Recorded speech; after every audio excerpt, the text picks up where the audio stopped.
আসসালামু আলাইকুম। আমি আজকে একটি গাড়ির পুরো রেজিস্ট্রেশন প্রসেসটা দেখাবো।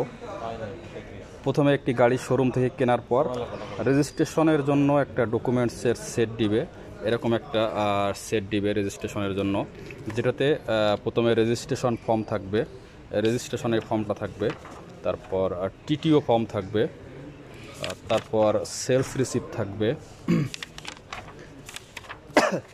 তারপর ইম্পোর্টারের প্যাডে একটা সিটি থাকবে BRTA বরাবরে, যে গাড়িটা রেজিস্ট্রেশন করার জন্য, যেটা হচ্ছে এই এরকম একটা সিটি BRTA সহকারী পরিচালক বরাবরে একটা সিটি থাকবে। তারপর যেটা ইম্পোর্টের যে কাগজপত্রগুলো আছে, যেগুলো বিল অফ এন্ট্রি পেপার থাকবে, বিল অফ এন্ট্রিটা থাকবে। তারপর হচ্ছে বিল অফ লিডিং থাকবে যেখানে, তারপর ইনভয়েস থাকবে, এক্সপোর্ট সার্টিফিকেট থাকবে, এলসি থাকবে, ব্যাংক এলসি, যেটা যে কোম্পানি এটা ইম্পোর্ট করছে তার একটা এলসি কপি থাকবে। অবশ্যই এই সেটটা পাওয়ার পর অবশ্য চেক করে নিতে হবে যে সবগুলো ডকুমেন্টস ঠিক আছে কিনা। ডকুমেন্টস যদি অবশ্য ঠিক থাকে, তাহলে এটা আমরা এই BRTA থেকে গাড়িটি রেজিস্ট্রেশন করে নিতে পারবো। তো সেক্ষেত্রে রেজিস্ট্রেশন করার জন্য এই ফর্মটা আমাকে প্রথমে ফিল আপ করতে হবে।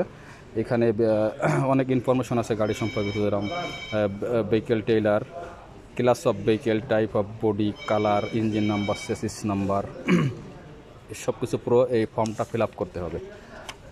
ফিল আপ করার পর এটা দেখতে হবে যে এগুলো, আর এখানে ইম্পোর্টারের সিল সিগনেচার আছে কিনা। ঠিক তেমন ফর্ম টিটিওটাতে ইম্পোর্টারের সিল সিগনেচার থাকবে, সাথে এটা ফিল আপ করতে হবে, পুরো এই ফর্মটা ফিল আপ করতে হবে। সেলস রিসিপ্টটা সেম একইভাবে ফিল আপ করতে হবে। এখানে সেলস রিসিপ্টে থাকবে এখানে ইম্পোর্টারের নাম, ঠিকানা, তারপর কাস্টমারের নাম, ঠিকানা, এগুলো থাকবে। কত টাকার গাড়িটা বিক্রি হয়েছে এটাও এখানে লিখতে হবে।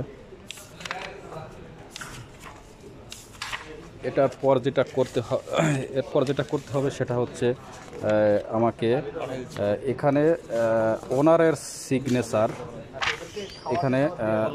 সিগনেচার করতে হবে। ওনার অথবা কোম্পানির নামে রেজিস্ট্রেশন হলে মালিকের পক্ষে যে কোনো কর্মকর্তার সিল সিগনেচার করতে হবে। এখানে সিল সিগনেচার দিতে হবে। এর সাথে দিতে হবে আমাকে এখানে আরেকটা ফর্ম অ্যাড করতে হবে, সেটা হচ্ছে ওনার পার্টিকুলার স্পেসিফিকমেন্ট সিগনেচার। এখানে ওনারের নাম, address, engine number, chassis number, manufacturing year, এগুলো ফিল আপ করতে হবে। ফিল আপ করার পর এখানে 4টা সিগনেচার করতে হবে। মালিক অথবা মালিকের পক্ষে যে কেউ সিগনেচার করতে পারবে। 4টা সিগনেচার, সিল প্লাস সিগনেচার হবে। এরপর যে কোম্পানির নামে রেজিস্ট্রেশন হবে ওই কোম্পানির প্যাডে BRTA সহকারী পরিচালক বরাবরে একটি সিটি দিতে হবে গাড়িটি রেজিস্ট্রেশন করার জন্য। তো সব কিছু প্রসেস কমপ্লিট হওয়ার পর আমাকে ব্যাংকে টাকা জমা দিতে হবে। আমি যদি একটি 1500 সিসির গাড়ি রেজিস্ট্রেশন করি, সেক্ষেত্রে রেজিস্ট্রেশন কস্ট আসবে 1,37,606 টাকা। তো আমি এটা ব্যাংকে টাকাটা জমা দিব। ব্যাংকে টাকা জমা দেওয়ার জন্য অবশ্যই আমাকে আগে টাকাটা হিসাব করে নিয়ে যেতে হবে, 1,37,606 টাকা। আর টাকাটা জমা দেওয়ার জন্য NRBCর ব্যাংকে জমা দেওয়া যাবে। NRBC bank, Gulshan branch, Bashundhara branch, অথবা BRTA তে NRBC ব্যাংকের বুথ আছে, যেখানে আমি জমা দিতে পারবো। আর টাকাটা জমা দেওয়ার পরে গাড়িটি BRTA-তে পরিদর্শন করাতে হবে। পরিদর্শন করানোর পর এটা রেজিস্ট্রেশনের জন্য BRTA-তে জমা দিতে হবে। তো এখন আমি এটা মিরপুর BRTA-তে টাকাটা জমা দিব, এবং জমা দেওয়ার পর আমি গাড়িটি পরিদর্শন করাবো। তো আমি এখন মিরপুর BRTA-র দিকে যাব। আমি এখন এসে গেছি মিরপুর BRTA ফি কালেকশন বুথ NRBC ব্যাংকে। এখানে আমি টাকা জমা দেব, রেজিস্ট্রেশনের টাকা জমা দেবো। এই যে এখানে অনেক লোক টাকা জমা দিচ্ছে। তো এইখানে 1, 2, 3 নম্বর কাউন্টারে রেজিস্ট্রেশনের টাকা জমা দেওয়া যাবে। তো এখানে আমি এখন টাকা জমা দেব। এখানে এই যে অনেক লোক দেখা যাচ্ছে, এরা সবাই টাকা জমা দিচ্ছে। তো আমি এখানে টাকা জমা দিব। এখানে টাকা জমা দেওয়ার পরে এখান থেকে মানি রিসিপ্ট দেবে আমাকে, দুইটা মানি রিসিপ্ট দেবে, একটা হচ্ছে BRTA কপি আর একটা হচ্ছে গ্রাহক কপি।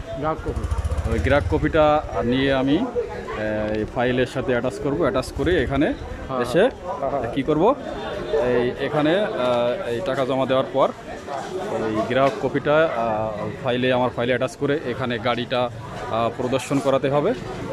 মোটরযান পরিদর্শন এটি প্রদর্শন করবে, গাড়িটা প্রদর্শন করে গাড়ির ইঞ্জিন নাম্বার, চেসিস নাম্বারটা আমার রেজিস্ট্রেশন পেপারের সাথে ইঞ্জিন নাম্বার, চেসিস নাম্বার ঠিক আছে কিনা সেটা মিলিয়ে দেখবে। মিলিয়ে দেখার পর এটা আমার যদি ঠিক থাকে তাহলে আমার ফাইলে সাইন করে দেবে।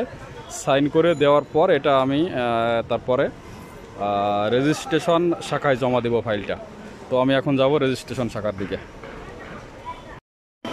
এটা হচ্ছে 101 নম্বর রুম। এখানে মোটরযান পরিদর্শক বসেন, রেজিস্ট্রেশন শাখার মোটরযান পরিদর্শক। আমি এখানে ফাইলটি জমা দিতে পারবো, অথবা দোতলা 201 নম্বর 202 নম্বর রুমে জমা দিতে পারবো। তো আমি এখানে যে কোনো এক জায়গায় ফাইল জমা দেব। ফাইল জমা দেওয়ার পর তারা ফাইলটা নিয়ে রিসিভ করবে। রিসিভ করার পর এটা আমার ফাইলটা রাজস্ব কর্মকর্তা অথবা সহকারী রাজস্ব কর্মকর্তার আর নিকট এটা পাঠাবে চেক করার জন্য। তো এটা চেক হওয়ার পরে যদি সব কিছু ঠিক থাকে তো এটা আবার পাঠিয়ে দিবে রেজিস্ট্রেশন শাখাতে।